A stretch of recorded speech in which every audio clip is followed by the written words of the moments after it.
We are all spores just floating through space, riding a comet's tail. We will wipe out the whole human race. There's no way we can fail. Woo-hoo, we'll be like all the boys. Woo-hoo, we'll be like all the girls. Woo-hoo, and all the pets too. I look just like Leonard Nimoy. You and your Donald Sutherland. We don't care what they say about us anyway. We lack the emotion for that.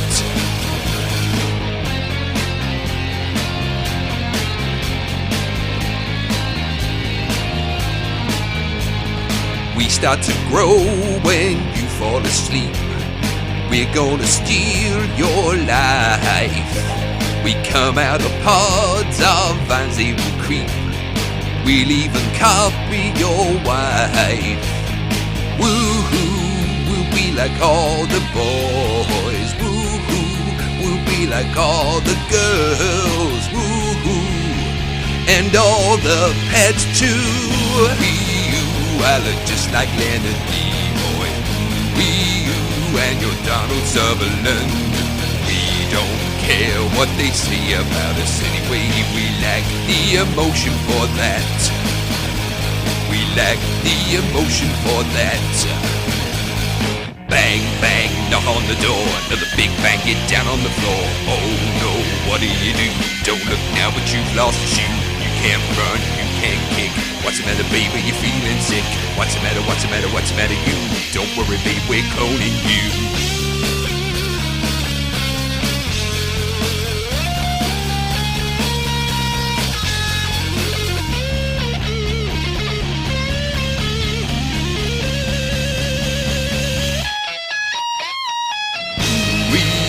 I look just like Leonard Nimoy.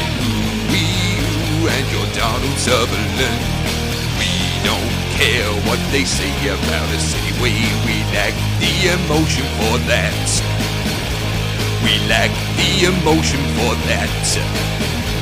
We lack the emotion for that. We lack the emotion for that.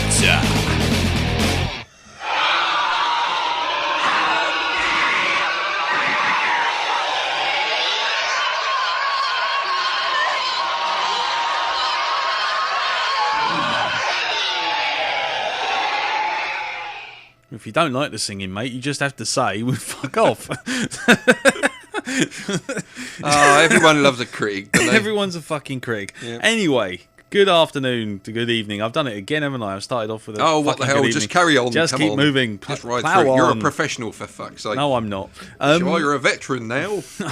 Yeah, I've got a Zimmer frame and everything. There you go. Hello, everybody, and welcome to the Blackdog 106. Is it? Yeah. Wow. 106. It might not be 106. I might have got that completely arse upwards, but it is 106 in my mind, and that's how it will stay. And you're all so much better than last week's listeners. Oh, you really are. God you really almighty. Shut up. You're not fucking Bruce Forsyth, for Christ's sake. We're going to the impressions again. No, I'm an entertainer. I'm a podcaster. No. Yeah. Maybe we get a soundboard out and go, Dingo and Lionel, the baby. Lionel Blair to come in and do a dance routine. There we go. Smiley Lionel. Shut that door. What's her face? It's Larry Gregson, that. He shut that door. Oh, all right then, fair enough. Well, as you can tell, it's quite late at night and we are quite tired. Yes. And I have a migraine, so if I suddenly shut down and Darren has to pick me up off the ground, that will be the reason why. So anyway, hello everyone. Welcome to Black Dog 106. We shall call this Vegetables Are Not Good For You. Okay. It's the best I can do at the short notice. And this week we will be doing a little bit of news, a little bit of chat, another Jim Moon's Profanosaurus. Hopefully we won't pick out one that we've already picked out before, because we're randomly picking them out and keep forgetting which ones we picked. And then we'll be doing a rose tinted specs, which is Invasion of the Body Snatchers, remake 1970 film with Donald Sutherland. So, there you go. Stumbled through that intro. Darren, how's your week? How's my week? Well, let's see now. Week is really nothing that special. But the weekend. Oh, weekend, yes. of course. To start with, we have, of course, Mr. Zim's birthday. Yes, and I was unable to attend, and I will I have to say publicly apologise for not attending because that was poor show, but I was at work. I was going to say, you couldn't exactly help it. No, So, I was at you work. know. I didn't know I was going to make it or not, and basically by the end of it, I wouldn't have been much fun anyway. But you know what? But anyway, sorry for that, Zim. If his birthday had been a complete disaster, then it still would have been better than being at work. Well, yes, exactly, yeah. Fortunately, it wasn't a complete disaster. It was a bloody good evening. Yes. And he got lots of Doctor Who-based presents. Not Stargate. No, not Stargate. I did look for some Stargate stuff. I was going to get him a Jack O'Neill and Captain Picard. Yeah, take your foot off my bloody stand. No, I'm not on your stand. Yes, you is. No, I'm not. Your big clunky foot. I'm not on your stand. You was. No, I'm not. Okay. My foot's been here. This is All right. Doesn't matter. Sorry. Not touching it. All right, I just saw your foot. Can you see my hand? Yeah. Is it on your face? No! There you go. It is now. Take a closer look. Read my future. There you go. Iron Man move. Mystic Meg. Take it. Anyway, I'm sure we'll cut that out in editing. No, we won't. No? Okay, I'm not cutting anything out now. Almost keep the blues. So yes, lots of Doctor Who based presents. Yes. I found these fantastic birthday cards. Yes. Me and Marty were in Forbidden Planet and we found these Doctor Who birthday cards, but they weren't just birthday cards. They were Right. a complete activity centre. It had a Nice. comic in it. It had a baking bloody recipe in there. Right. It had stickers. It had Yep. a crossword. It had everything. It was fantastic. So it was for kids. It was for kids. He thought there was money in it, and he was. I could see that sort of, that sort of look on people's faces when they don't win an Oscar, and somebody else does, beats them to it. It was kind of like, oh look, here's a card full of toys. Yeah, I can just imagine him doing that as well. Yes. So there you go. So once again, happy birthday to Mr. Zim. Yes, for and last week that was. everyone within hearing range do wish him a happy birthday. Yes. To distract from the fact I wasn't there. Yes. So anyway, go also on, carry on. we had I've been baiting traps for mice Oh yes, in the home.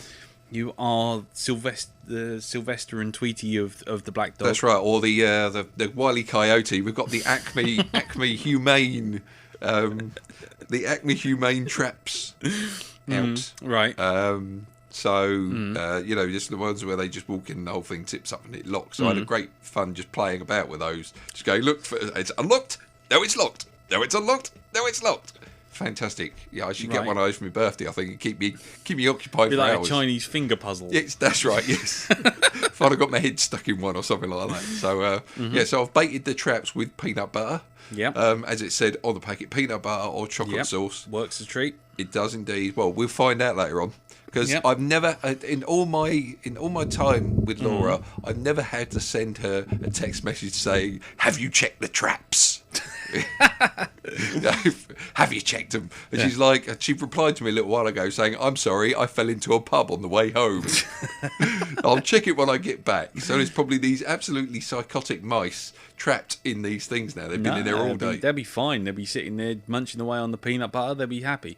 Unless, Okay, of course, fine. your low-fat peanut butter cheapy stuff that you got is I killed care them. about their hearts and their You killed them waistlines. with preservatives. They're just very fit mice. That's all. They're probably broken out now. This is it, Oh, that would be scary if you find there's punch holes, Yeah. little pore holes through it where they Actually, managed to the break out. mouse wearing it like sort of Liam Neeson in The Grey. He's sort of like he's wearing the traps on his fists. Indeed. But anyway, we have to take just coming back now, just to be a little bit serious. Had a bit of a scare over the weekend as well. Okay. My sister-in-law is expecting her and my brother's second child. Right. And she got rushed to hospital. Eek. That's not good. No, it's not. It's not. She we thought she was going to give birth, but apparently it turned out it was Braxton Hicks things. So it's like The four tremors, as it were. yeah. So they let her go home. Yes. Yeah. And then on the Saturday night or Sunday morning, she started getting severe chest pains. Oh, God. And it looked like she was having, from what she said, it felt like she was having a heart attack. Okay, I'm liking the fact that you say from what she said, so that implies that she's still around. She is still around. That's good. Fortunately, what it was, when they got her to hospital, blood pressure was going right up through the roof. Yeah. When they managed to get her to hospital, got her in the ambulance and everything, they found out she has some sort of rare heart condition, and it can strike just once in your life, this thing. It doesn't necessarily happen all the time. It's quite rare. It's like 1 in every 10 people have it. And it's something that happens I can't remember what my mum was saying. She told me the name. She couldn't quite get the name right herself, but it's like a rare angina kind of something thing. like that, yeah. And it simulates a heart attack. Oh, nice. But that went, and everything's fine now. So we Christ were all for that. kind of on tenterhooks there. Yeah. It's sort of like I get this phone call from my mum on Sunday morning. Yeah. And so it's like, okay, I'll try going back to bed, and I'm laying there awake. It's like, I can't go back to sleep now. No. I have to sit by the phone. That's no good. You can't do that. No. Yeah. So everything's all right, and she's going for cesarean on Wednesday. That's good. Which means by the time everyone hears this, there will be another little person in the world. I'll be an uncle for the second time. Wow. So, cool. I know Misha and David probably don't listen to this, but wishing them all the good luck in the world for that. Fucking hell, why don't they Chucking listen to them. this? Yeah, I know. I should complain. Yes. Yeah, You should indoctrinate the children. Exactly. Get them listening to it. Exactly. Fucking going off having C-sections. That's no reason to get out of giving us a fucking hit. Damn right. Damn right. So, yes, looking forward to hearing the news that everything's fine. Lovely. And it's all been born. So there we go. Cool. So Lovely. that was my weekend. How was yours? Well, my weekend was at work, so that was good. Yes. Yeah, basically, I don't know if people have seen it. I put it up on Facebook, which was a little tiny web promo that I did for Gumball Character Creator. And it was done on a really cheap budget, which is also the reason why I stuck my own face in it with big googly eyes. Yeah, it is in there. It is in there. Around about 18.5 seconds, my face comes flying in with big googly eyes stuck to it. It's like that face you always fear seeing at your window. where you got the curtains out. It's on a darkened night when you hear something and turn around and there's that sort of leering, exactly grim. It'd be like Christopher Walken in Communion, looking out the window and seeing the greys staring through the window. Oh, good lord! But anyway, no. So I did that, and then what it turned out, without going into too much detail, was that basically.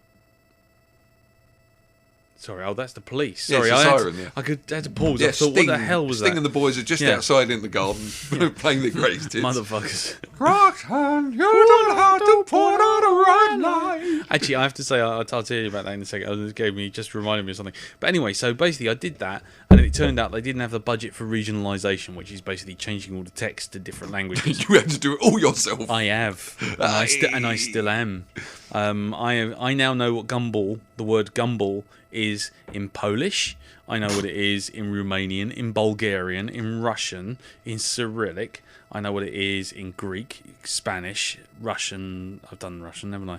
What else? French, German, Spanish, Nordic, Denmark, Sweden, because they're all slightly variants. So if that means then that if you're like, you're in a plane, you're going over Europe or Europe or the East, Eastern Europe, and you crash, you're going to be fine. You've got that one word. Yeah. Well, no, not just Gumball. I know Bobby Charlton. I know Gumball character and creator, and because like an idiot, I stuck the word awesome into the middle of the promo. I also know what awesome means. What is awesome in Bulgarian? It's almost impronounceable because it's a complete bunch of text, weird text. But I can tell you that in Nordic, in Danish, it's tegek.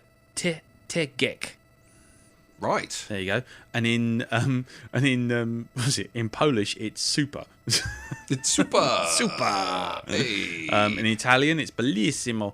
No, you should be saving. It shouldn't be telling us now, I think, because what we could do is, when Jim stops sending us Profanosauruses, we could have Lee's awesome translations. We could have once a week, Bulgarian. You could just say it. Speaking about Jim Moon's Profanosaurus, by the way, Chris Johnson on the Facebook group has been animating those things. And have you seen them? Yes, I've seen one. I saw Minge Winker. Yeah, and was it giving a hand? Was it giving the unemployed a hand or something? I can't remember that one, but it's but that was they're really impressive. They're quite funny. They made me laugh anyway. So yes, thank you very much for that, Chris. And if you go on the Facebook group, you can see them. But anyway, apart from that, talented people we only get the cream of the crop. I have no idea why. I don't know why we also get mad musicians. We seem to be luring them in. I think there's something brewing here. God is trying to tell us something. I think he's drawing all these people to the site for us. Yes, and then we'll just like make an artistic, creative arc and sail off into the sunset. There you go. You are the chosen ones. Yeah. Then I'll tell him I don't believe in him, and then he'll sink us. And he disappears in a puff of logic. Yeah. What else? Basically, I've been living in a massive headache. I can't tell you about that thing that's been going on at work because that's highly sensitive and living in a massive headache. Is that the original title of Living in a Box by Living in a Box? Yeah, well, living in a massive. I'm living in a massive headache. No, it doesn't scan. What can we do? And I mean, it's got to the massive crux at the moment. It feels like someone's trying to drive a stiletto through my eye, but so that's good. I finished Mass Effect 3. Woo! I shed a small tear. Up! I did. It was good. I enjoyed it, and I would just like to say to anyone who didn't understand the end or thought that they were somehow shortchanged by the end, shut the fuck up and don't talk to me about it, because frankly, if you didn't understand the end or you didn't like the end, you weren't paying attention. That's my final word on that. And I know there will be people who don't like it, and that is fine, and that is their right to do so. But I have to say there is this really weird thing coming up where people have actually started this thing called Take Back Mass Effect. And they are actually trying to raise money for a charity so that they get themselves noticed by BioWare to have BioWare actually change the end of the game for them. Do you know what? If you put your energy into something worthwhile, you might actually help out the situation in some countries that are really bad, like maybe Darfur or something like that. You know, as opposed to but fuck that! No, fucking Mass Effect 3 upset me. I'm going to get really angry about this. And raise awareness of it because it's really fucking important. Exactly, and it's just like I understand some endings. I mean, it's rare. I mean, we even said it on the Mass Effect cast. It's rare that a franchise of any kind sticks the landing. It makes the landing. It never does. Rarely, if ever. A few people have mentioned Toy Story, but I think that's the exception that proves the rule. And you never see a franchise finish properly in a way that you would find satisfying. I just don't believe it. I've never seen it. And for me, Mass Effect worked. That's fine. But this whole thing of, like, take back Mass Effect, change the ending. Did these people have something to do with its creation in the first place? No.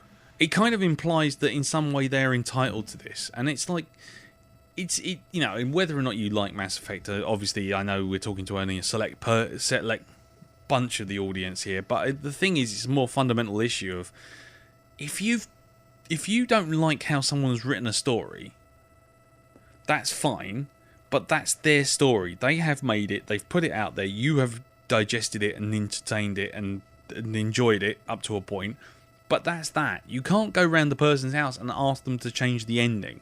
And the thing is, those very same people will undoubtedly be the same people who lament Lucas going back and changing Star Wars all the time to make it what he wants. And it's like, you can't have it both ways. You've got to just take what's given out. And if you like it, fine. If you don't, fine. But don't do this kind of weird fanboy entitlement, which kind of frankly gives sci-fi fans a bad name, because it makes them, comes out as, instead of being like intelligent audience members, or people who can debate it or not like it or dislike it or discuss it in some way, it makes them a bunch of insane assholes who are just going, you didn't write this ending in the same way as I would have. I would have written this slash fiction. I would have had Miranda take it right up the arse from Legion, and that's how it would have ended. I think there's an ending that's worth campaigning for. Let's get some money together for that. Exactly. So anyway, I don't know. Sorry, I've been hitting the button, but yeah, so that's been giving me a bit of an interesting headache, because now that I've kind of obviously finished it, I've been delving into that kind of stuff, and I really wish I hadn't, because it just shows me how many people have no grasp on reality whatsoever. It's like the talkback section on Ain't It Cool. Don't go in there if you don't like being angry. No. You know, if you've got a heart condition, don't read stuff in the talkback section. It's like concentrated dildo. Yeah, because if nobody has got anything interesting to say, if you make a good point about something, they'll complain about your spelling or your fucking grammar, and it's like, you just want to start an argument, didn't you? Yeah, exactly. So there was that. What else? I mean, to be quite honest, that's been about it, really. I mean, I've been so fucking wrecked with work. It's just unbelievable. It was Mother's Day. Yes, obviously. It was Mother's Day. I took. We went. Actually, yeah, we went to. Obviously, because Carol's a mum, so obviously we had to do that thing before going around to my parents. Yep. And I took my Carol out for something to eat. We were going to this nature reserve because she likes all that sort of stuff, and the kids like watching it. And apparently it's Frog Day or something. And Frog Day, exactly. And so it was all cool. I don't mind that. The kids run around for an hour, wear themselves out. We go around Mum and Dad's, we have a cup of tea, that kind of thing. So it's cool. So we went to the Dome. The Millennium Dome, which was not far away from this nature reserve, and I said, we'll go and get something to eat here, and then we'll go on. Went into the O2, sat down, first people in, so it's like cool. And we sit down. I love it when the last weekend we went and did that. We went to see, a couple of weekends ago we went to see John Carter. We went to see the 12 o'clock showing. Yeah, and fuck all was there. Exactly, it's brilliant. Yeah, great. You could just walk straight into the place first to table. yourself. Thank you. So I sit down, we have our food. It's all lovely, it's easy, it's very nice, nice Italian.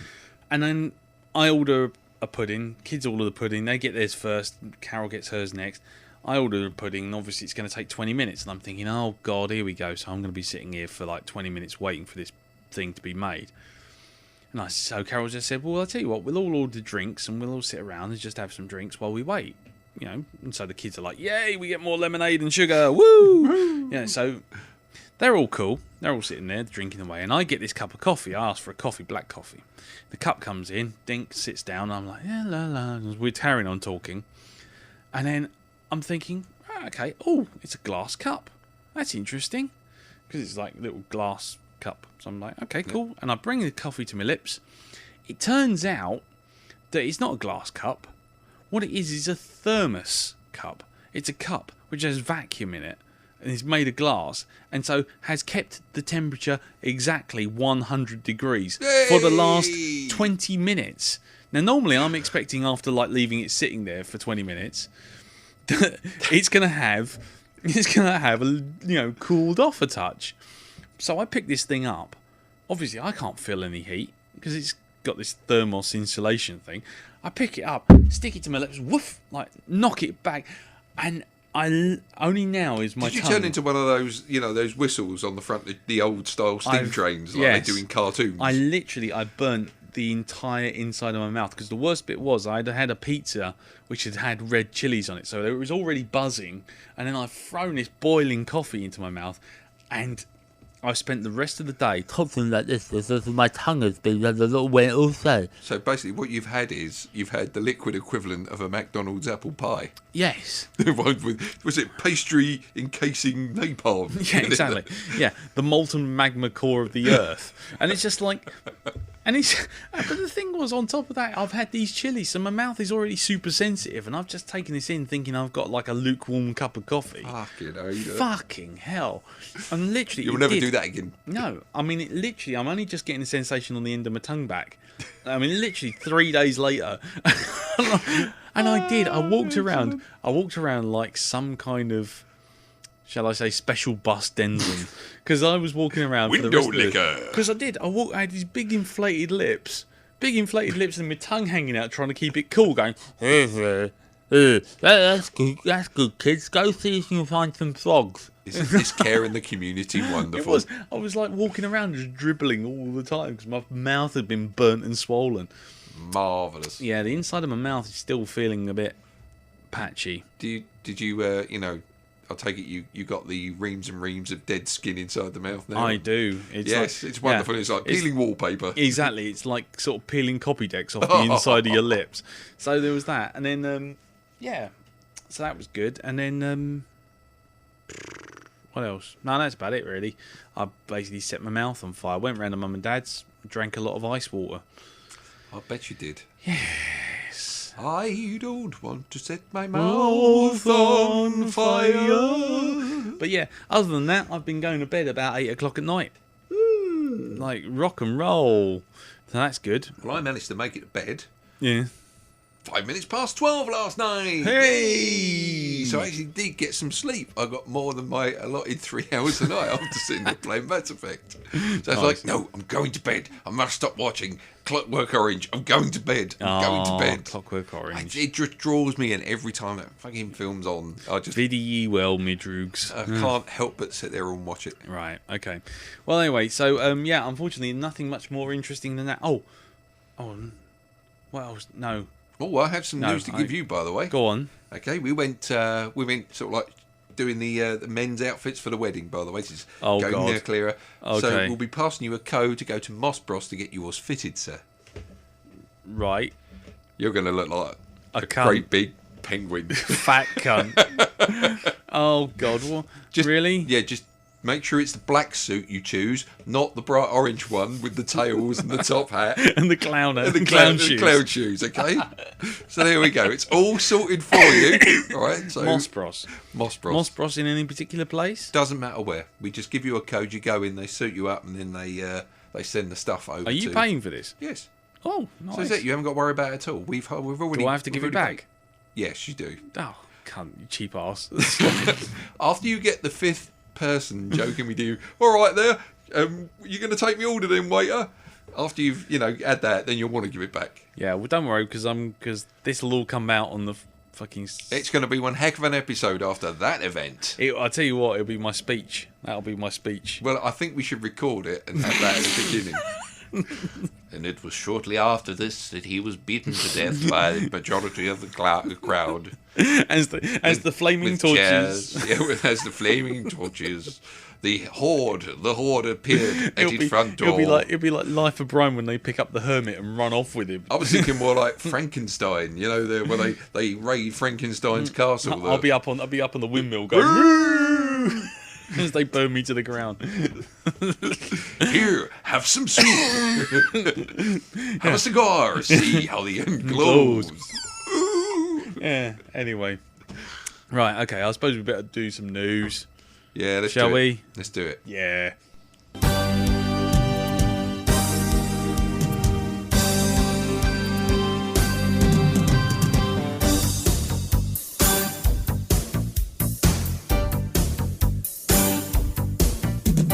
Hey, we're gonna hear some news now.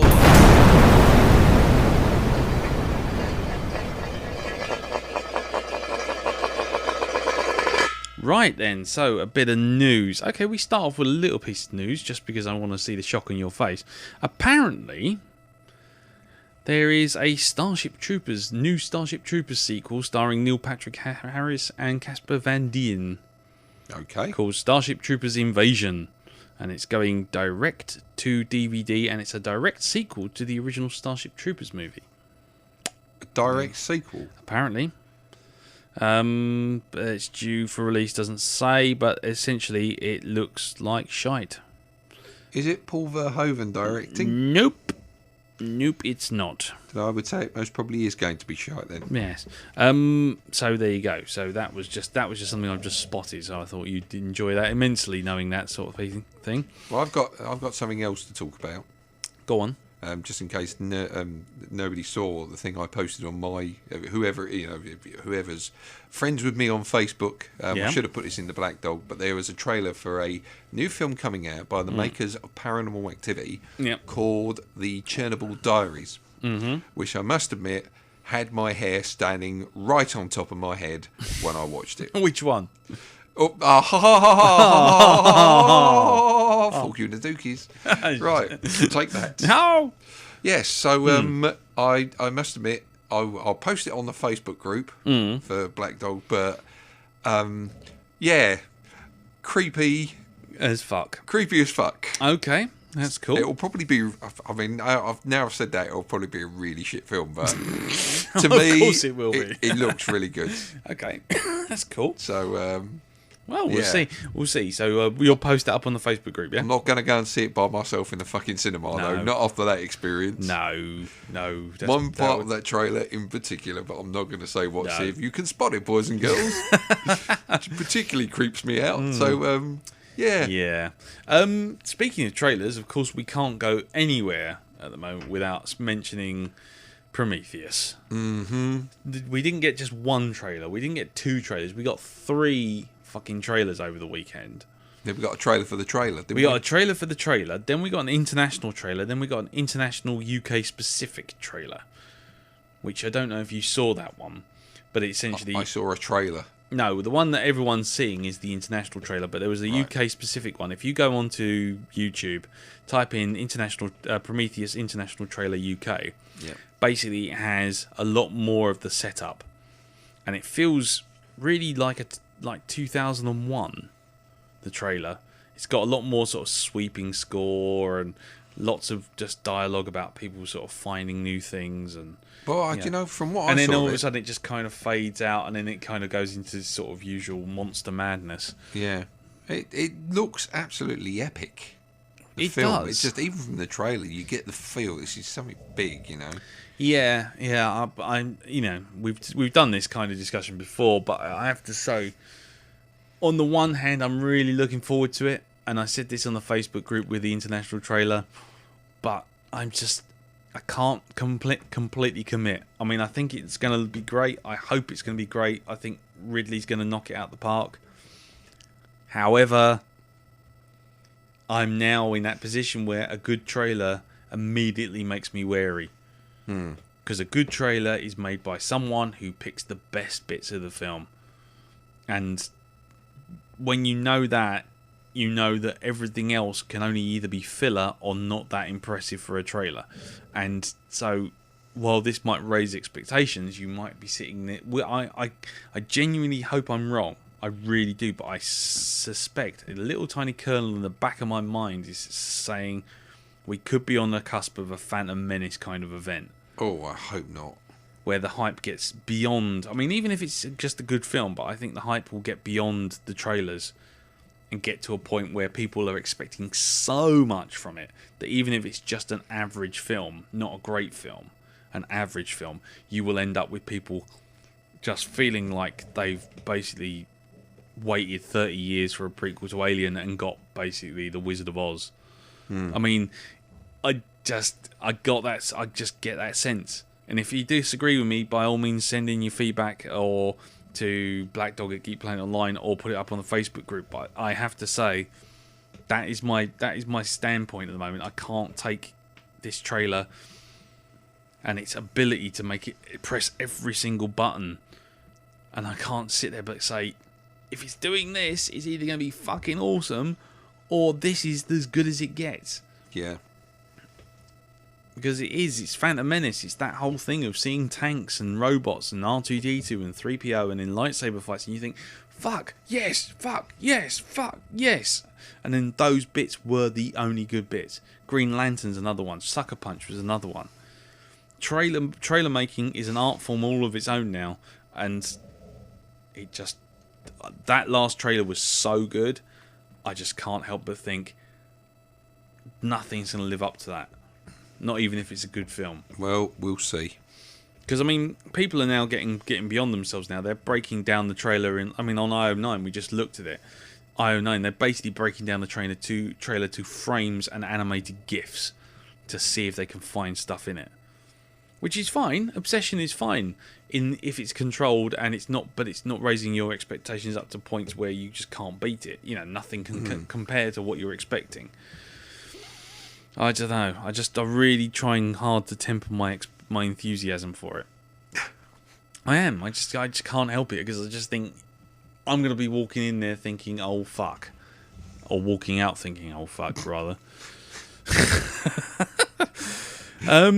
What about you? I mean, obviously you didn't want to see the trailer at all, and No, and Laura went, "Let's watch it on the big screen," as in our television, because now I've got Xbox Live. It's just like I can get YouTube on there. So go on, let's watch it on there. So I went, oh, all right then. So I caved and I watched it, and like I say, I think it looks absolutely epic. Yeah. I don't. It's not a feeling I normally get from just watching a trailer for something, but it just, I don't know, it just feels epic. You know? I do get exactly what you're on about. I really hope it pays off. Do you notice something else about this film as well? This is possibly, in fact, I think it is the first Alien film, official Alien film, that has been shot in daylight. Because there are scenes in that where you see Nuni, is it Nuni Rapace? Yeah. She's running away from sort of like this big object that's falling. I won't say what it is, but there's a big object falling towards her, and she's running, and she's on the planet. She's on the day side of the planet when this is happening. So it's in broad daylight. You don't get that in an Alien film. Normally it's all dark corridors and stuff, you know, or, you know, nighttime. Look at aliens themselves, you know. Oh, yeah. You know, I think that takes place all at night. Pretty much. Yeah. Yeah. So there we go. Yeah, well, actually, no, it does take place in the day. You just can't see because the weather's so bad. Because there's the whole bit from Newt, isn't there? Fine. They mostly come out at night. Mostly. Right. The next piece of news, because I'm going to move on before we start talking so much about Prometheus, we got nothing left to talk about, is the one that's been causing the most grief online, which is that Michael Bay, our friend and, you know, arsehole, and destroyer of franchises for children, he's doing Teenage Mutant Ninja Turtles, everyone. And is this real? Because I thought there was this thing from The Onion. No, it wasn't from The Onion. No, The Onion was that Michael Bay was getting paid $50 million to fuck up Thundercats. Oh, that's yes. Now this is saying that he is doing a new live action version. Oh God, yeah, of Teenage Mutant Ninja Turtles. It's not Teenage Mutant Ninja Turtles, is it though? Well, his quote is, "These turtles are from an alien race." Fuck off. Yeah, there you go. They're going to be tough, edgy, funny, and completely lovable. Kids will believe that one day these turtles do exist. And before we're done with the movie. What? Yeah. See, the thing is, as I recall, and this may just be me, poor silly me, but I thought they were just normal turtles that got covered in radioactive ooze. Yes. And only in the sort of retcon of Teenage Mutant Hero Turtles, when they sort of went into that strange sort of like weird Shredder comes back every week wearing a big purple tutu. Yeah. Only then did aliens get involved with that guy with the thing in his chest, the robot with the big talking brain, Kang or Krang or something. I have no idea. Anyway, basically Nickelodeon did that and fucked it up and turned it into like the ooze was from outer space. Ugh. So he's just gone one step further and made them from outer space. You know what? There are some times when they make Hollywood makes an adaptation. Yes. That it's like, do you not realise what made this thing successful in the first place? Yes. You know? Yeah. And it's like, if it ain't broke, don't try to fucking fix it. Well, the thing is, I mean, I kind of can't understand why they're even trying Mutant Ninja Turtles again anyway. Didn't John Woo try like a 3D CGI version only like about a year ago? I don't think it was or 18 months. Was it John Woo was in charge of that? it? He was executive producer on that. Yeah. And it was like, what if it didn't do well last time? And frankly, only people from the 80s actually remember it. Why piss off people from the 80s by remaking it in a completely different way for kids who clearly don't give a shit about it because they didn't give a shit about the remake last time, even when they put CGI bells and whistles on it. Yep. I mean, really, who cares? I mean, maybe I understand. It's just a very cheap franchise to buy. Well, you know? Yeah. The licence is obviously going for about a $5 and a box of luncheon badges or something. And well, you know, that's maybe. I mean, the thing is, it's like, I don't know. I understand people getting angry about it, and that's fair enough. But I gotta say, really, Teenage Mutant Ninja Turtles is the thing to get the Thing to remake. Do you know what? After 3 movies which were lax and generally shite, the first one was kind of okay for a bit of a laugh if you saw the uncut version. Yeah. And then, part 4 CGI thing kind of sank without a trace. Countless cartoon remakes since the first bunch, and it's still not fucking doing well. Nickelodeon's worst fucking rated show, and yet they still insist on bringing it back. Well, maybe there's a way the public can teach Michael Bay a lesson here with this. Okay? By not watching it. Well, no, you see, you're not playing. This is the long game. You got to play with this, right? Okay. Yeah. Everybody should get online and write how fantastic an idea is, right? Okay. Right. Really, really enthused about it and how they're really going to see the movie. So he keeps plowing more and more money into it, and then nobody go and see it because that'll be the biggest flop in history, and maybe then they won't trust him with anything like this. You mean the Firefly action? The Firefly action, yes. There you are. All the fans get online, get a movie, and then don't go see it, and then lament the fact that there was never a sequel. About that, but this time you see, it's an organised thing. You see, it's a deliberate thing, but we're not telling him that. No. See? There you go. Actually, I think you're a genius. We should do this. I think that's it. Build it up so they keep plowing more and more money in it, and when nobody goes and sees it, they go, "Well, Michael, looks like you owe us a couple of billion quid, doesn't it? Yeah. Oh dear, I'm broke. I can't make any more films." Either that, or he'll just end up directing fucking Green Cross Code adverts. That's traffic. It. Yeah, for traffic. That's it. Or he'll be directing traffic because that'll be the only job he can get. So, when's the next Transformers film coming out? Never. Oh, you mean you've lost the actual license to bloody direct these films? Well, there you are. Well, we can only hope. So yeah, people don't use that. You see, this is it. The weapon is there, people. We could take these fuckers out.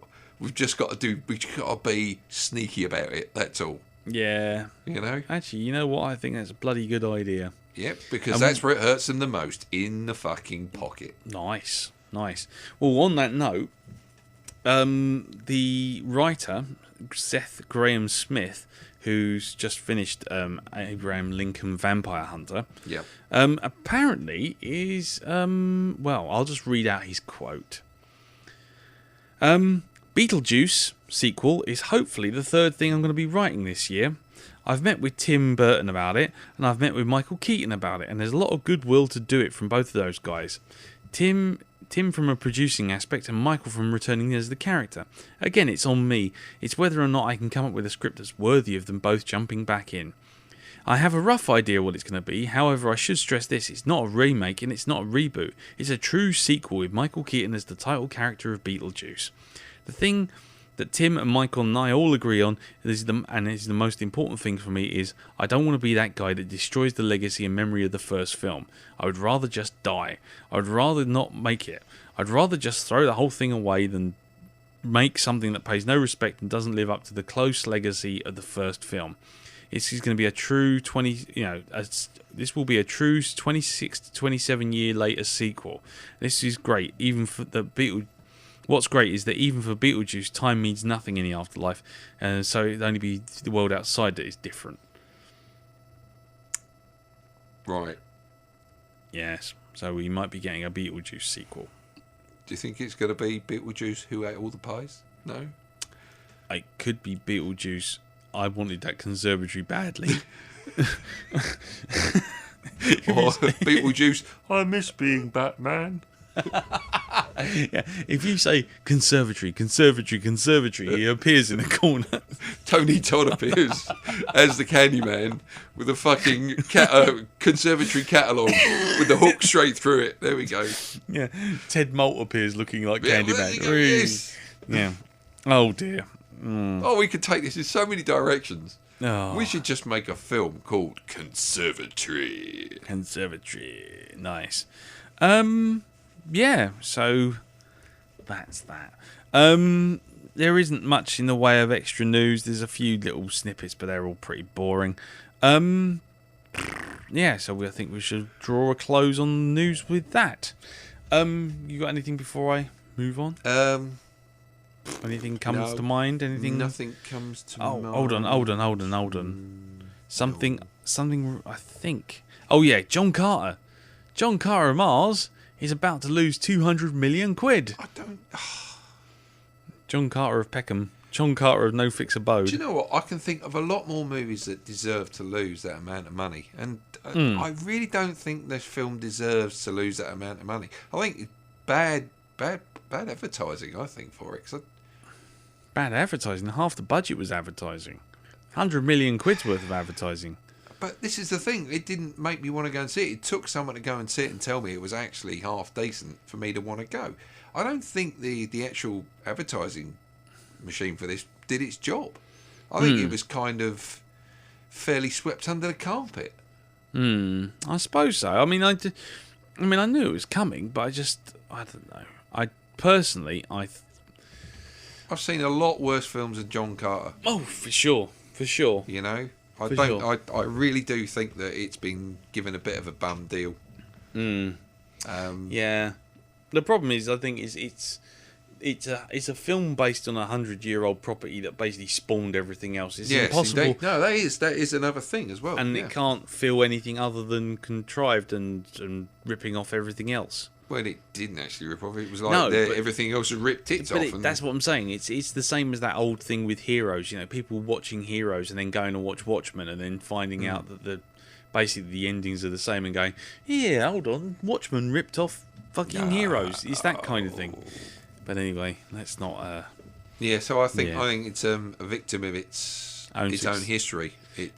I go along with that. You know, it's maybe a film that was brought out that's probably been brought out way too late.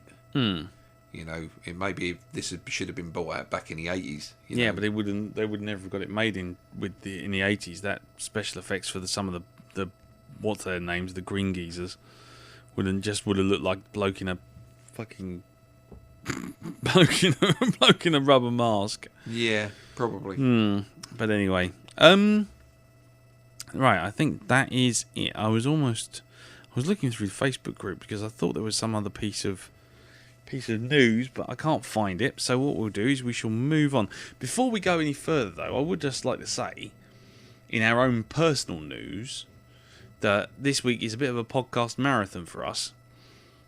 Because tomorrow I'm going to be interviewing Ian Bolton of Cinematic Dramatic for Geek Chain Action for Geek Planet Online, which will be coming soon. And on Sunday we will be heading up to the Shonky Lab. Yes, we will. To do a sucker punch revisit. We'll be donning the white coats and the safety goggles and the fuck punch glove. And we will be going off to the east. So look for an explosion in the east around about sort of like 6 o'clock ish. Yeah, not so much Tomorrow's World, more like Brainiac. The TV show, not the supervillain from the Superman comics. No, exactly. So, yes, that's our other piece of news. So that's that. I just want to end I can do science, me. Yeah, hello. What will sink or swim? But anyway, so we'll be doing that. So watch out for not this episode of Shonky Lab, which is already out, which you can get at shonkylab.co.uk, but next Shonky Lab, which is the Sucker Punch special, which will involve me and you and Pete Kelk and Elton and whoever else wants to get involved, and Jim Moon as well. Who'll be there in spirit. He'll be there, if not in body. Well, he'll be out of range. Is what he'll be. Will. If he leaps into defence. Unless, of course, we buy a train ticket. As Andy suggested. Yeah, go up there with a sack and a sock of coins. But anyway. Mr. Moon? Well, yes. Yeah. But anyway, so we'll just watch out for that. And, that's about it, really. And speaking of Jim Moon, let's have another entry from his Profanosaurus.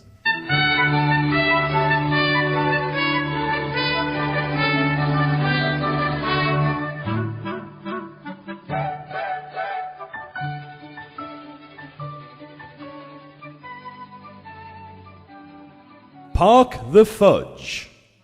Verb: to shit, pass a stool, crimp off a length, make another Transformers sequel.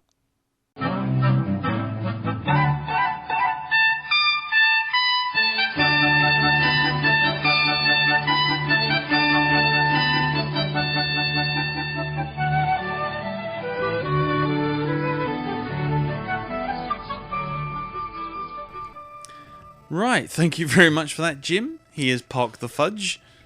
Yes, he has, hasn't he? Right over there. I think he's getting a ticket. Grimple for length. There you go. That always reminds me of a Viz comic called Doctor Pooh. It's Doctor Pooh. It was basically a Tom Baker character who was always dying for a shit no matter what time he appeared in. And it always had like next week Doctor Pooh and the Cybermen. Doctor Pooh lays a cable by the M5. But anyway, right. So moving on from that colourful story, we shall move on to rose-tinted specs for Invasion of the Body Snatchers.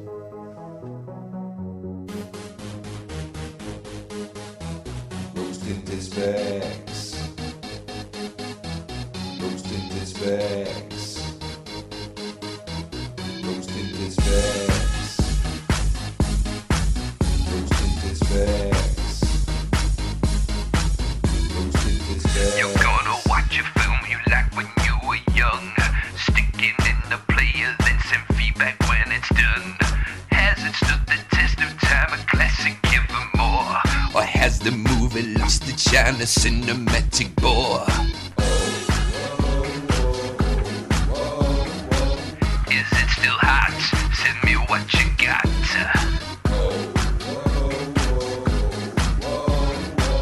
Is it still hot? Send me what you got. We'll read out your thoughts on this week's rose-tinted specs. We'll read out your thoughts on this week's rose-tinted specs. Rose-tinted specs, rose-tinted specs. Rose-tinted specs, rose-tinted specs. Oh my God, call an ambulance! Hello, right. Back again. Back again. Here we go. So, Invasion of the Body Snatchers. It's a film from. It's a film? It's a film, a book, a play. No, it's a film from 1978, adapted from a original film by Don Siegel, which is in 1958.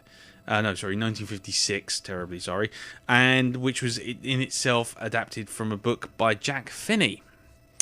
The movie was cost a budget of $3.5 million.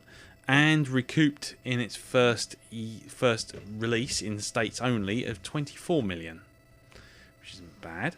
The film stars Donald Sutherland, Brooke Adams, Leonard Nimoy, Jeff Goldblum, and Veronica Cartwright. And was written by W.D. Richter, who went on to do some stuff that I can't remember right now. So I'm going to have to look at it on the wiki, which is a bit disappointing.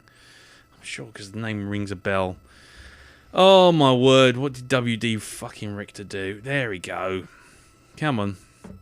Yeah, he also worked on a comedy called Slither. That's not what I'm thinking. No, he worked on something else. That's it. Of course, he directed The Adventures of Buckaroo Banzai. Ah. And he also wrote Big Trouble in Little China. Right. And directed adapted Needful Things and Stealth, that wonderful flying film involving a robot plane.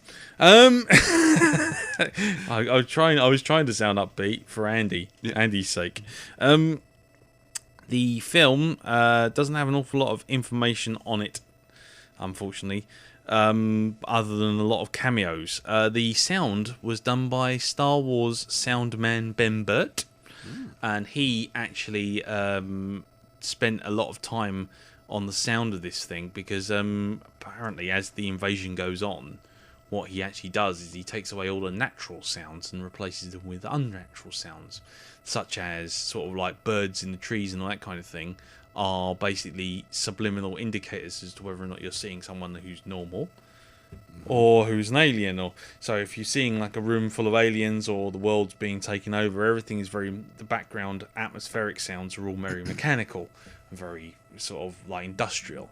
Yeah. Whereas when you see a normal human, it's all, you can hear birds in the trees, the wind blowing, all this kind of thing, which then adds the extra impact to the finale because they deliberately put in bird sound to throw you off the scent subliminally when you see Donald Sutherland in the last shot. Yeah. The cinematographer, whose name, Michael Chapman, who also appears as the janitor in the health department, and the guy kind of waving his there.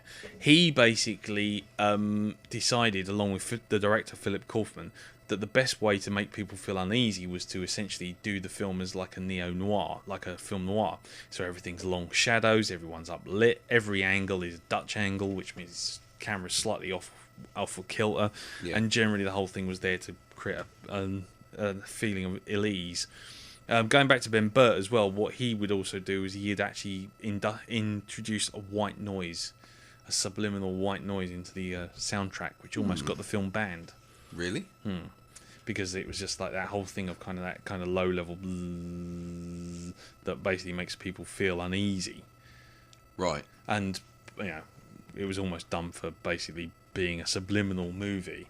There was lots of cameos, including Robert Duvall as the slightly dodgy-looking priest at the very beginning on the swing. Really? Yeah. Yes. Swinging backwards and forwards. Yeah, I remember him there, yes. Yep. The original director of the original film, Don Siegel, appears as the taxi driver who takes them to the checkpoint. He's also the man who bangs on the window of the telephone booth. Oh no, that's the director of this film. Is it? Oh, that's right, Philip okay. Kaufman. But no, the taxi. You know when they jump in the taxi driver and say they're going to the hotel, going to the airport. Yeah. That's Don Siegel, the director of the original. Right. Okay. Kevin McCarthy, who is obviously in the original. Yes, who plays the hero in the original. Yeah, bounces off the bonnet bounces off the bonnet and then off of someone else's car. And who else? That's about it, really. Yeah, there's lots of little pieces and bits and pieces comparing it to the previous ones on Wiki, but the film has remained nearly unanimously positive on Rotten Tomatoes, maintaining a 95% approval rating. It's also one of the greatest voted one of the greatest remakes of all time by the Chicago Film Critics Association, who also named it 59th scariest film ever made. New Yorker's reviewer Pauline Kael said it may be one of the best films of its kind ever made. The film also met with some criticism, though, with Roger Ebert calling Pauline Kael's praise of the film inexplicable, while Time magazine's Richard Schnickel labelled the screenplay laughably literal. Phil Hardy's Atrium Film Encyclopedia called Kaufman's direction less sure than the screenplay. The film received nominations from the Writers Guild of America, Best Drama Adaptation in Another Medium. The film was also nominated for Hugo Awards for Best Dramatic Presentation, and was also recognised by the Academy of Science Fiction, Fantasy and Horror Films. Philip Kaufman won Best Director, and the film was nominated for Best Science Fiction Film of the Year. Donald Sutherland, Brooke Adams and Leonard Nimoy also received additional nominations for their performances. I'll leave it there. One piece of trivia I will throw out, because I did think that was funny when I read it on IMDb, was, the finale with Veronica Cartwright coming up to our friend Mr. Sutherland. Basically, once again, proving that she is like the unluckiest actress in the universe ever for shock directors not telling her fuck all and then scaring the shit out of her. They didn't tell her that he was a monster. So, in much the same way as Alien scared her by basically firing a bunch of blood into her face and scaring the shit out of her and nearly giving her a heart attack, this time they had her walk right up to him and they had the sound of him screaming stuck down his pants in a big tape deck. So when he goes, it actually was doing that noise and scared the shit out of her. So that reaction you've got of her going, nah, was actually genuine.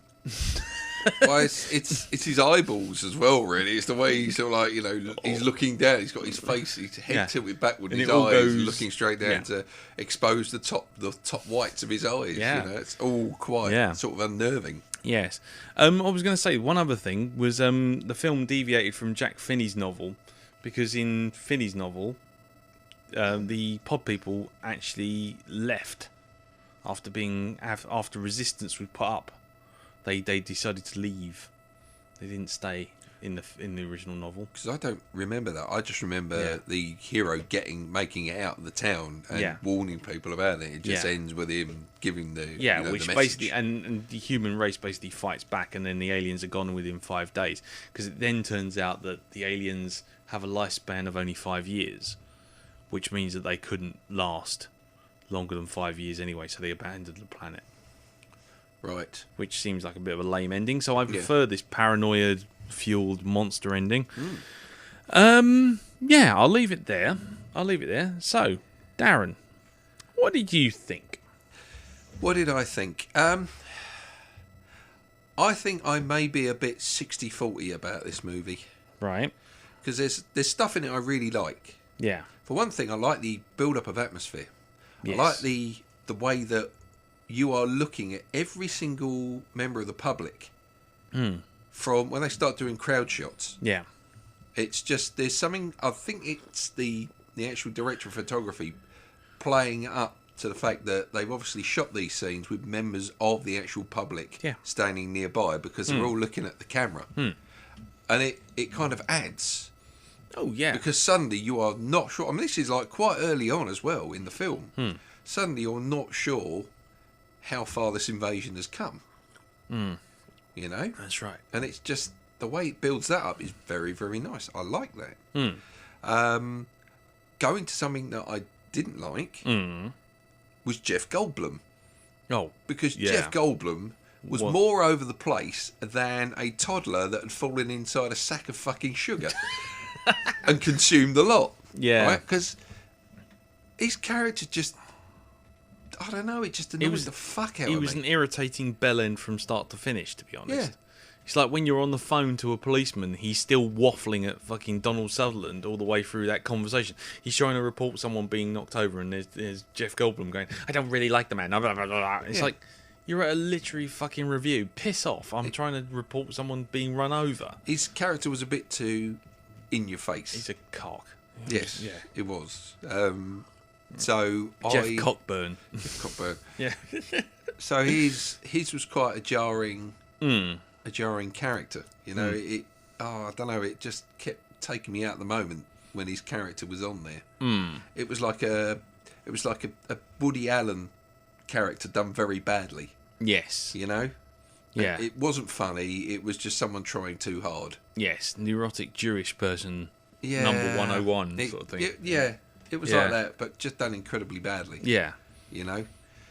So he seemed out of place in the film. He just didn't, I don't know, he just kind of spoilt the atmosphere. Yeah, I know exactly what you mean. He was a little bit too hyper in a film which was fairly measured all the way through. Yeah.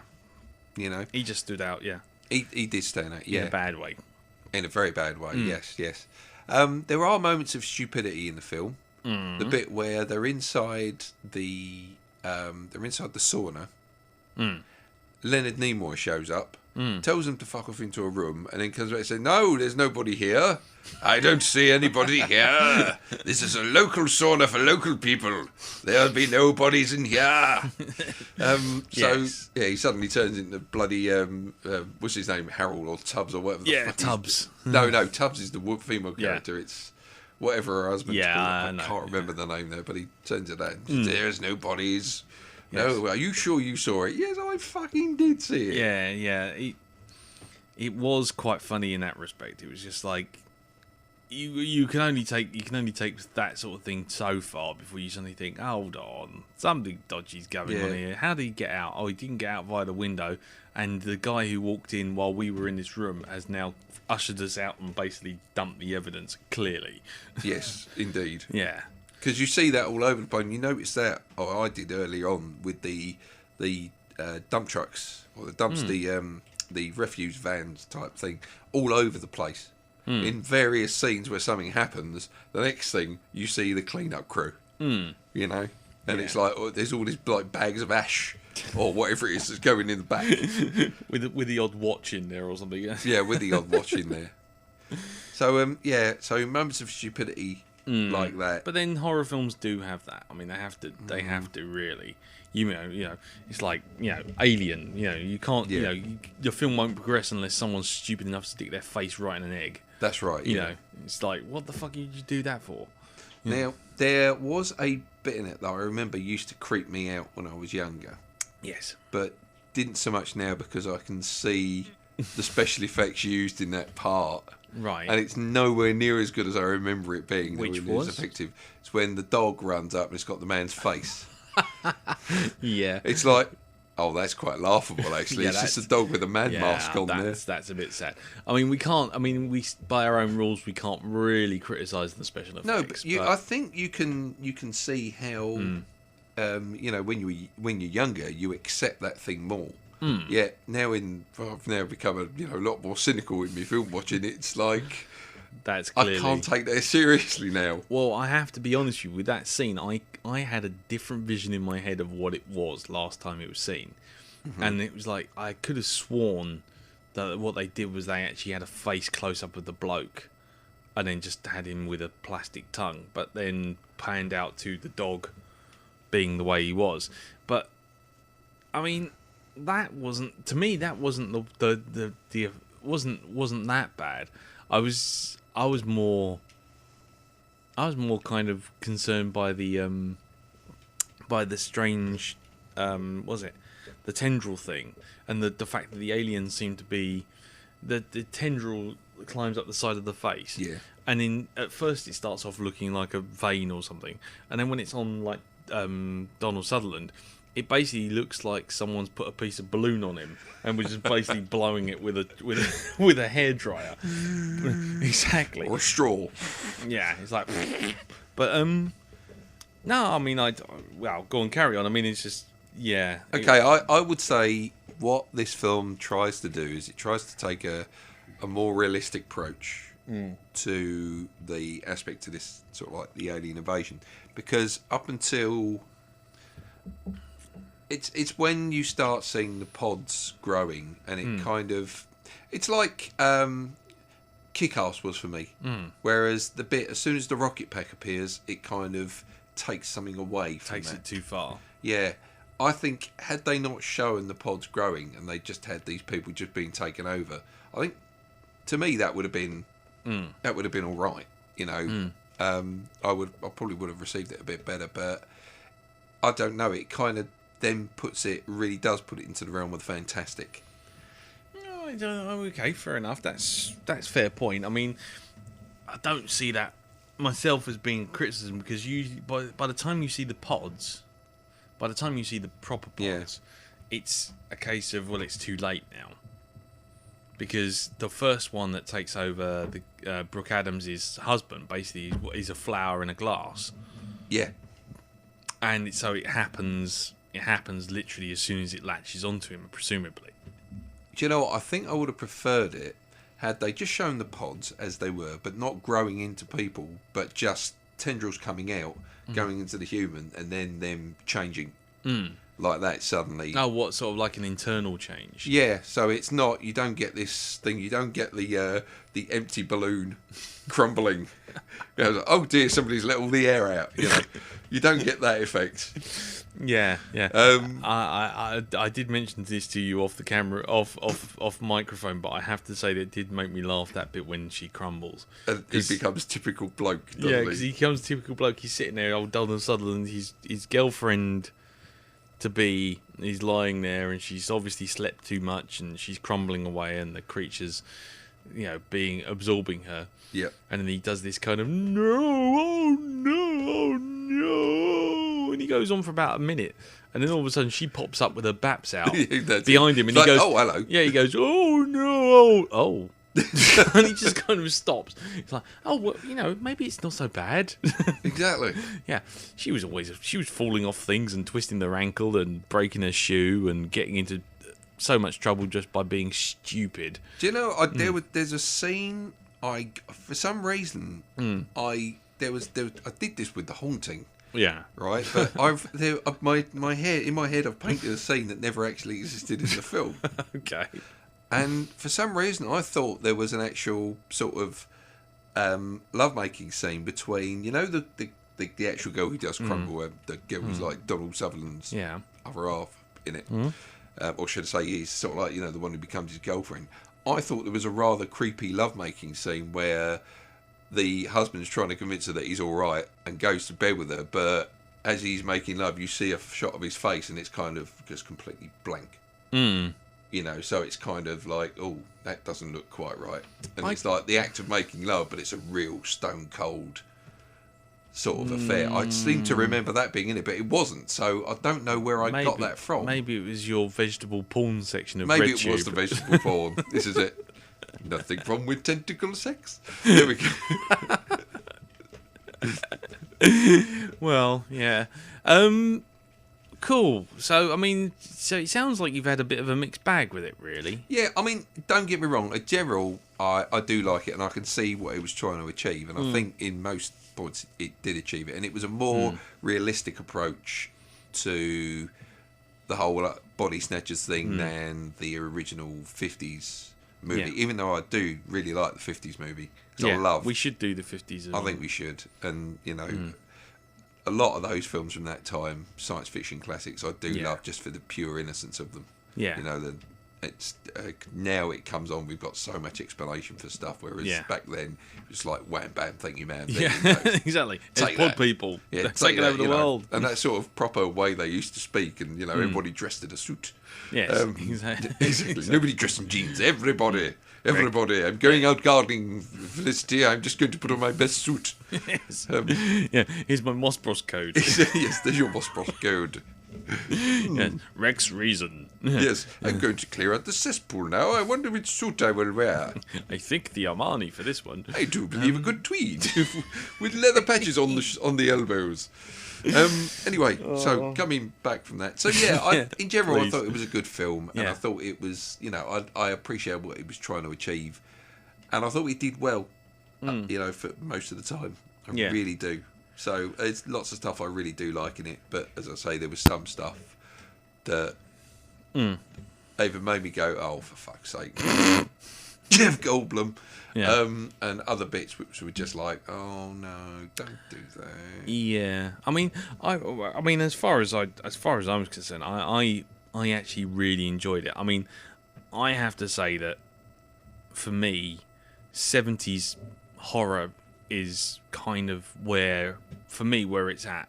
It's where I've kind of grown up with it. Like, you know, things like Dawn of the Dead, the original Alien is another one. You know, Halloween, all these films were all formative in my years of horror, and you know, the David Soul version of was it Salem's Lot? Yeah. All those kind of things, all in that era, and they all share a very similar kind of vibe, which is essentially they have this big, long-winded fucking build-up, which makes the creepy shit even better when it actually does kick off. It's a bit like, I mean, the modern day take on it is something like From Dusk Till Dawn. You have this big, long-winded film where you think it's just a heist movie on the run, and then all of a sudden in the last 20 minutes, fucking hell, it's vampires. Yeah.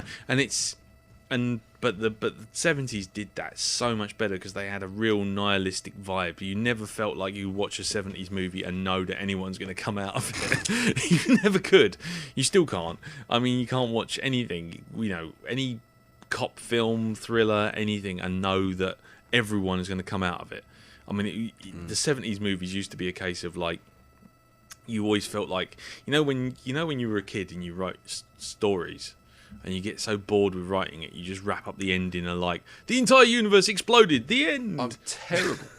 When I was younger, I was terrible for that. I wrote a good old sort of like prisoner of war story. I got in on the 4th page, and all of a sudden I wrote, and then they dug a hole under the vaulting box, and then they got out, and then they was all safe. Yeah, exactly, exactly. And it wraps it all up. But then 99 times out of 100, it would be like, then the planet blew up. At the end. Or something like that. And I think that was the thing. It's like all the 70s horror was all like that. You never really felt like anyone was getting away.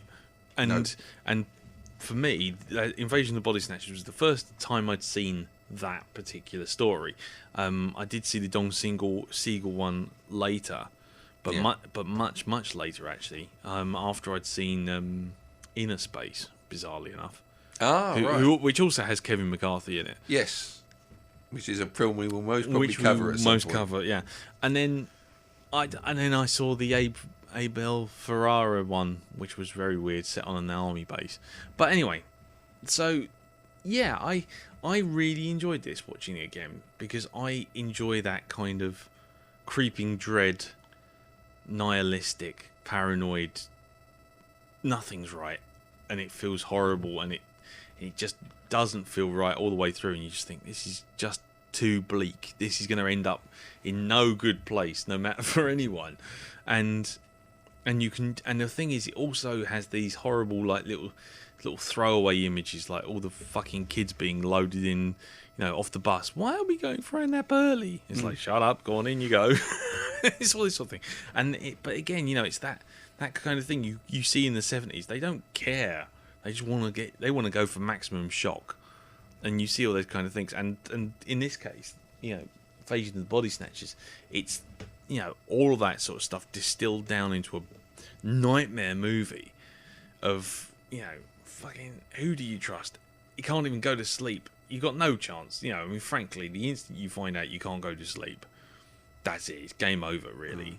It doesn't matter about fucking old, Mr. Spock speeding things along by zapping you with some tramadol. I mean, at the end of the day, give it 72 hours and everyone will be carking out anyway. It doesn't matter. Yep. He's just speeding it along. And, I really enjoyed it. I have to say, I really enjoyed it. I didn't feel that any one thing was so bad it made it all go horribly wrong. I just, Jeff Goldblum aside, because he was a bit of a cock. But it was just it was far too distracting. Yeah.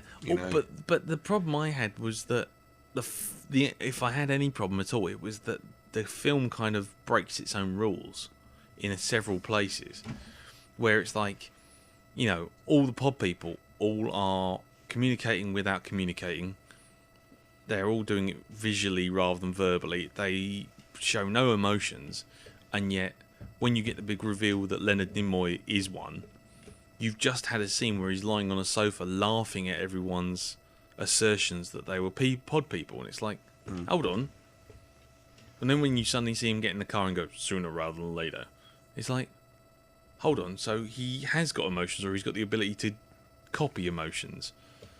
And it's like, really? Well, if that's the case, then you shouldn't see anyone having a problem, because they'd be invisible. But then you have to have that emotionless bit come back again when it's convenient. Similarly, the whole thing of the aliens can take you over really quickly when it suits. So, like when that girl falls asleep in the grass, at the end, she falls asleep. They get her, and it's like, right, fine. But unfortunately, we've just had a scene where we watched Donald Sutherland fall asleep for a longer length of time and be discovered by a pod almost instantly, and the best it could do was basically grow a pod and spit out something covered in meringue. Meringue with a wig. It's just like, so there was little things like that which I kind of found not bad, but just inconsistent. But the finale obviously is a corker. Yes. And I don't know, it's a proper good old fashioned proper paranoia nightmare. I enjoyed it. I totally enjoyed it. I mean, like I say, there were weak bits, there were flaws, but it was done with such style and with that kind of that 70s kind of vibe of, you know what, you're all fucked. Right from the instant they pick up the first flower, it's all over. And and I love all that sort of Amazing Grace bit. I mean, you've got Amazing Grace playing, and you've got this hopeful thing, and they get to the boat, and then they see a crane going up with like all these pods on a crane, and it's like, you pretty much could have had a record scratch on that bit. But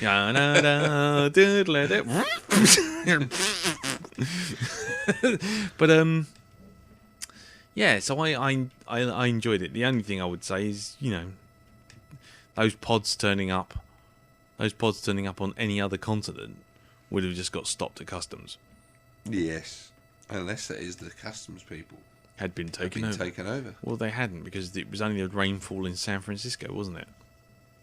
That was the whole thing. It hadn't taken over the whole world. It was just San Francisco. No, but they were shipping pods out. That's the whole point. Yeah, so you're shipping pods out to other countries. I'm sorry, but I don't know a customs man on Earth that would let through a 6-foot pod. I mean, fucking hell, you can't. Shut up, that's why. You can't even get hash from Amsterdam coming through for domestic, for personal use through customs, and that's just a bag about an inch by an inch filled with grass.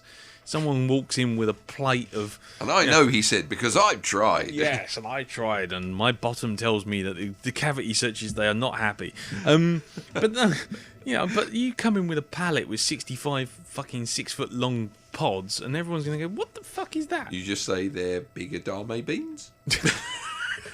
They are honest. Bananas. Yeah, bananas. They don't look like bananas. Shut up, that's They're why. petit pois. Oh, they're not so petty, are they? They're grande bananas. Grande. Grande bananas. Bananas. So yeah, I mean I do. There's flaws. There's definitely flaws, but I enjoyed it, and I love that moment when they realise how fucked they are when they're on the phone, and everyone knows his name as he's picking up the phone. Yeah. And it's like, oh, there That's you go. it. You're done. Proper conspiracy. That's it. The game is already over at that point. Though I have to say, anyone who thinks that they can blow up a warehouse by dropping a string of 40-watt bulbs on some grass is sorely deluded. That whole scene was laughable. I've just dropped a bunch of 60-watt bulbs on some peas. Hey! And then the whole thing goes like you see a couple of flames starting. You think, right, okay. And then he gets out the warehouse and the whole thing goes boom. And it's like, what the fuck were those lamps made of? What was in those peas? I know beans give you gas, but that's taking a piss. So, yeah, that was cool. But anyway, right, so shall we get on with some feedback? Let's get on with some feedback. Right, okay, well, let's turn off my little timer thingy here. And our first piece of feedback is from Chris Johnson, who is still our archivist, even though he couldn't find this on YouTube. The multi-talented Chris Johnson, who also did the Jim Moon Profanosaurus things. And very good they are too. Check them out on Facebook group, Blackdog Podcast. Right, and he writes, "Hello, Lee and Darren. I'll try and make my feedback more coherent this week after my ramble last week about This Island Earth. So, here goes. I remember watching Invasion of the Body Snatchers as a kid and it scared the bejesus out of me. But now I'm older and it's gone from scary to just a bit creepy. The effects, which are 34 years old, still look great. I've seen crappy effects in newer films. The cast is great with Donald Sutherland, Leonard Nimoy and Jeff Goldblum playing their usual characters, i.e. themselves. Robert Duvall is truly Oscar-worthy performance as a priest on a swing, and Kevin McCarthy in a great bit part just to add salute to the original. So all in all, it's still an enjoyable movie. And now I'm off to rid all of my house plants and stock up on Red Bull. Yours geekily, Chris Johnson." Thank you very much for that, Chris. Thank you, Chris. Right, the next piece of feedback is from Gary Stead. Gary Ghostbuster Horsehead Stead, if you've listened to this week's Hypnobobs. Ghostbuster Horsehead Stead. Oh, yeah. I mean, he's got proton packs the whole 9 yards, I reckon. Okie dokies. Yeah, so get the next Hypnobobs. Anyway, he writes, his email is entitled "Feedback for Invasion of the Body Snatchers," or "How I Learnt What It Must Be Like to Be an Emotionless Creep or a Politician." And he writes, "Motto, Black Doggers, Gary Horsehead Stead. I thought I'd give you a quick bit of feedback on that lush film, Invasion of the Body Snatchers. I sat and watched it this morning on the way to work, and even though the sun was shining on my face, I can't believe how much the film creeped me out. The atmosphere is spot on throughout, and the story is tightly used. Gotta say, the use of music and the lack of it in some places enhance the tension that the film creates. I'd also forgotten how gross the birthing scenes were, as well as creating a clone. In general, the effects are pretty good and all up to the man-headed dog, which reminded me of a music video, but yeah, overall not too bad. Donald Sutherland is always reliable and gives a nicely subtle performance, as does Brooke Adams. And it was nice to see her flat babs. Nimoy was just using this as a warm-up for William Bell for me, and Jeff Goldblum is fucking Jeff Goldblum, no matter what. His OTT angst, although was probably original back then, it makes me want to bitch slap him now and tell him to get over himself, or enjoy something that will make him speak like a mental patient who's been released back into the community. The story, as mentioned, is quite tight and enjoyable, only dragging a bit after the mud husk section. The ending is nice, but I think that's something that would have got Donald Sutherland in the first place. Hold on.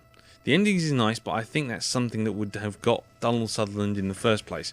It reminds me very much of Don't Turn Around in that film at the end, just to add oh God Almighty! I've made a complete fucking ears of this. Let's start that bit again. The ending is nice, but I think that's something that would have got Donald Sutherland in the first place.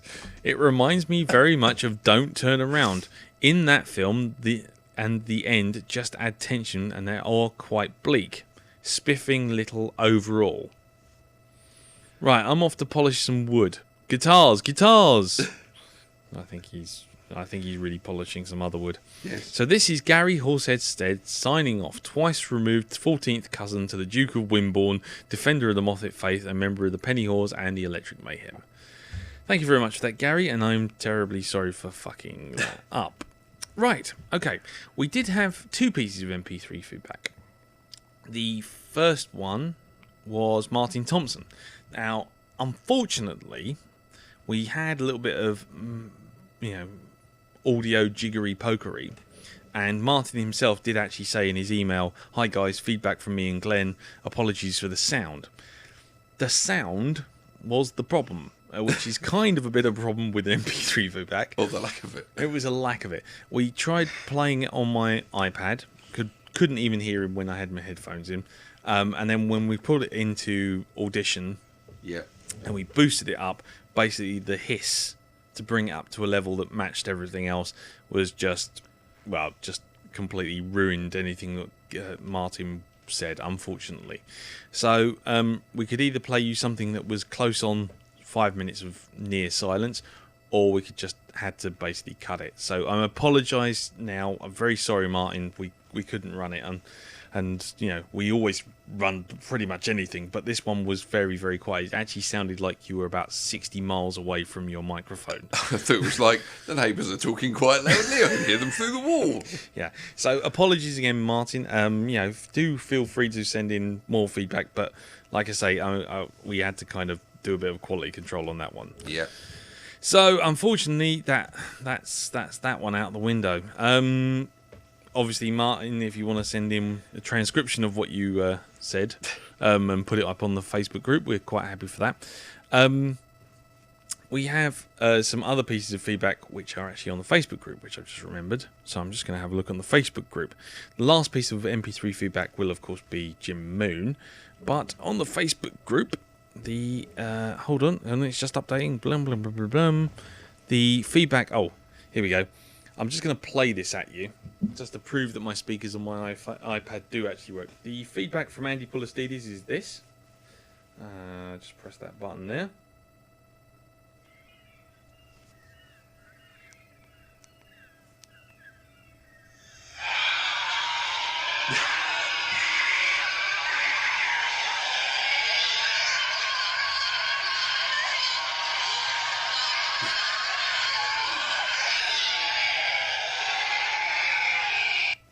Thank you very much for that, Andy. I get the impression he likes it. I don't know what that means.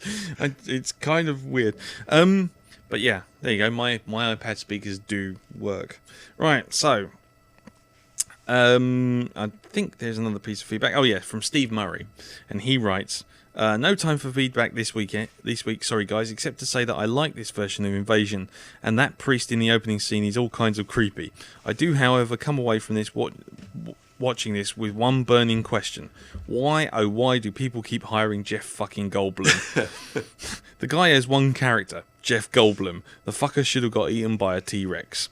So There you go. So thank you very much for that. So now, of course, without any further ado, we're off to Jimland once again for the closing piece of feedback from James, Jiminy Jim, Moon. Take it away, Jim. So then, Philip Kaufman's remake of Invasion of the Body Snatchers. Like Mr. Lee, this was the first version of this classic tale that I actually saw, and it instantly won favour with me with Donald Sutherland going on about rat turds.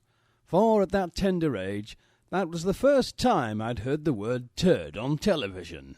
However, in the intervening years, having seen the Don Siegel original, and the several other remakes of, well, inferior quality that have followed in its wake, I was a little hesitant to stick this one into the old magic telly box, as I had fond memories of it, and I was wondering whether it would still hold up.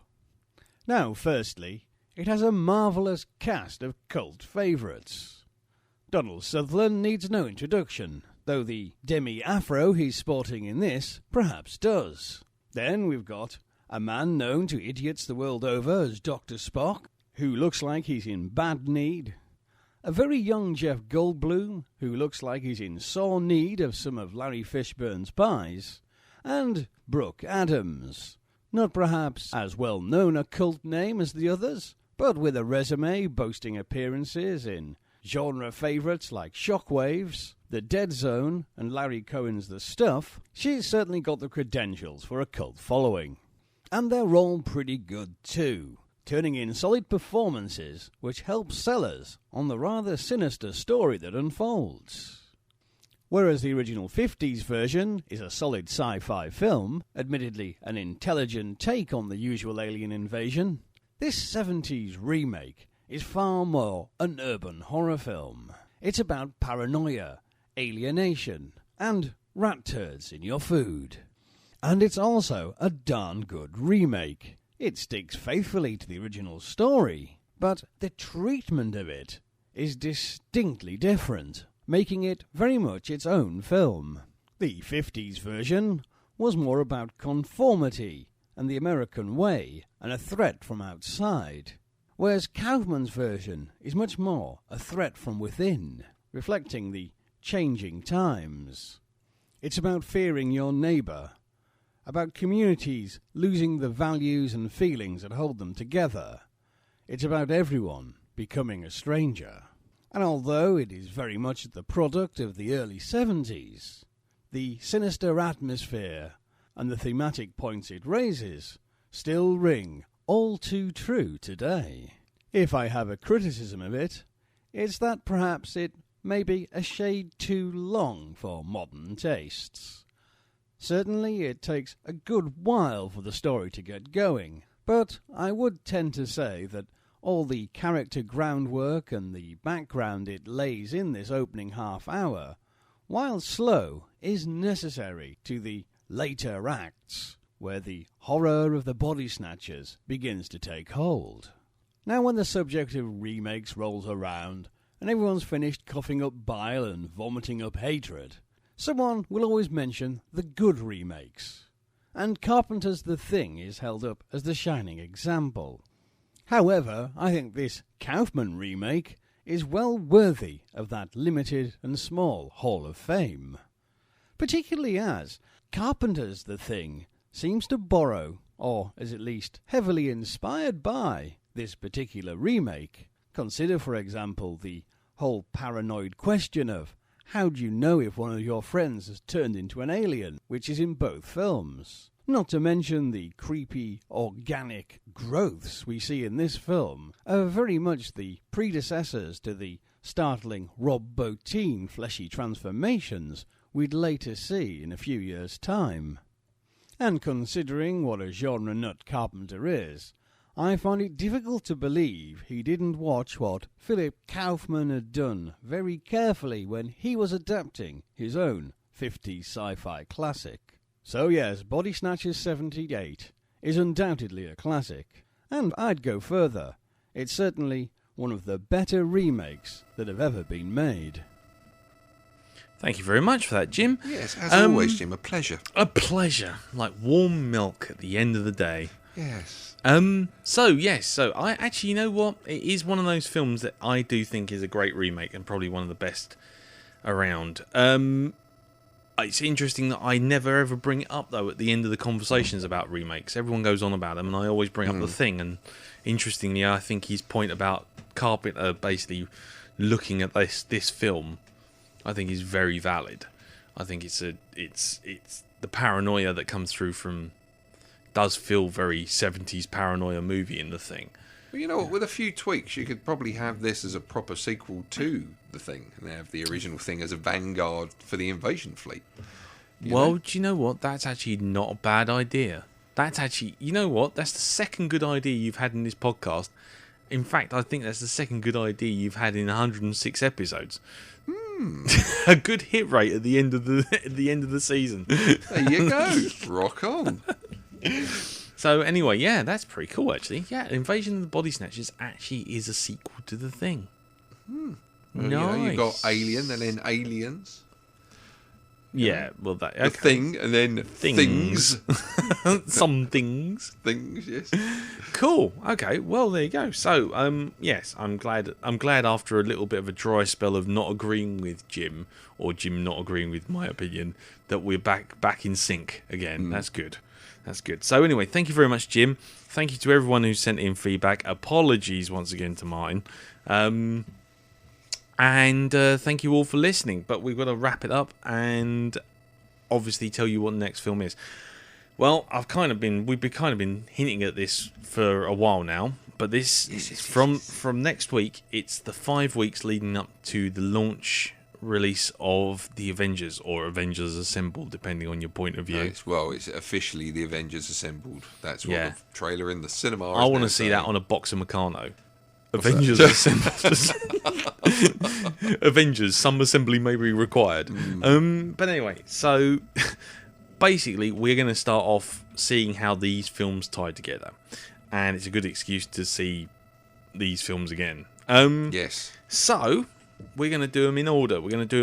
And we're going to review them, and any tie-ins to the Avengers, which should probably be the last 5 minutes of the credits, we'll also mention and try and see if there's any significance in any of that stuff. Yeah. So, obviously we got to kick it off, and we're going to kick it off with the first of the Avengers movies, which was Iron Man. Robert Downey Jr., Jeff... What's his face? Goldblum. No, I was going to say Jeff Goldblum, and that was the problem. I had to stop myself. He from worms. saying Jeff. He's like a fucking virus. He worms himself in there. It was Jeff Bridges, like a fucking idiot. I'm thinking, and of course Gwyneth Paltrow. And so next week will be the first of our Avengers season, and it is Iron Man. So, if you want to send any feedback in, please send it in to blackdog@geekplanetonline.com. Post it up on the Blackdog Facebook group, which is Blackdog Podcast. Or you can put it on the Geek Planet forum for the Blackdog section, which is geekplanetonline.com/forum. Or you can send it into our backup email address, which is feedback@blackdogpodcast.com.